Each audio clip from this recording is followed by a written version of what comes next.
तुम्हारे मस्जिदों के अंदर आके चुन चुन के मारेंगे, इतना ध्यान में रखो। আমার নবীর যারা কোলে গালি দেয় ওই গালি ওদের মুখের উপরে ঠিক কিনা?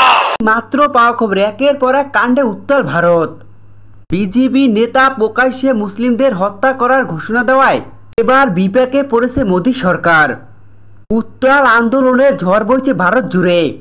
বিস্তারিত সমস্ত ঘটনা জানতে হলে ভিডিওটি না টেনে দেখতে থাকুন শেষ পর্যন্ত।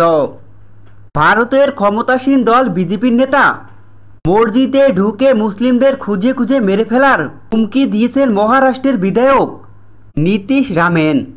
প্রকাশ্যে দাঁড়িয়ে সম্প্রতি এমন বক্তব্য দিয়ে কঠোর সমালোচনার মুখে পড়েছেন তিনি। মহারাষ্ট্রে মহারাজের সমর্থনের এক সভায় বক্তৃতা করার সময় প্রকাশ্যে এমন হুমকি দিয়েছেন নিজেই। तुम्हारे मस्जिदों के अंदर आके चुन चुन के मारेंगे, इतना ध्यान में रखो।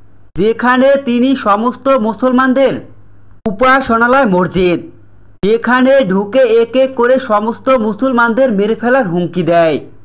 প্রকাশ্যে এমন হুমকি দেওয়ায় বিপাকে পড়েছেন তিনি।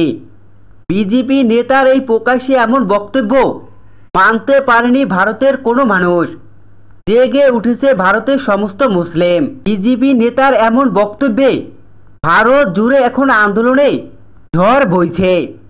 মুসলমানদের গণ আন্দোলনের ক্ষোভের মুখে বিপাকে পড়েছে নরেন্দ্র মোদী সরকার।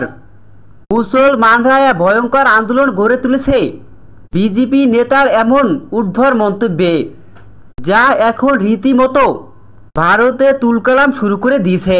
তাই তো এবার গদি বাঁচাতে বিপাকে পড়েছে মোদী সরকার। এরই ভিতরে মুসলমানদের পাশে দাঁড়িয়ে হুঙ্কার দিয়েছেন বাংলাদেশের ইসলামী বক্তা মিজানুর রহমান আজহারি মিডিয়ার সামনে এসে ভারতের বিজেপি নেতার এমন বক্তব্যে নিন্দা প্রকাশ করেছে, যেখানে গণসম্মুখেই মুসলমানদের মেরে ফেলার হুমকি কিছুতেই মেনে নিতে পারেননি তিনি। তাই তো এবার সমস্ত মুসলমানদের পাশে দাঁড়িয়ে হুঙ্কার দিয়েছেন বাংলাদেশের বক্তা মিজানুর রহমান আজহারি। তারা ভাষায় হুমকি দিয়ে বিজেপির বিধায়ক নীতিশ রামেনকে অনতি বিলম্বে ফাঁসি দেওয়ার দাবি জানান।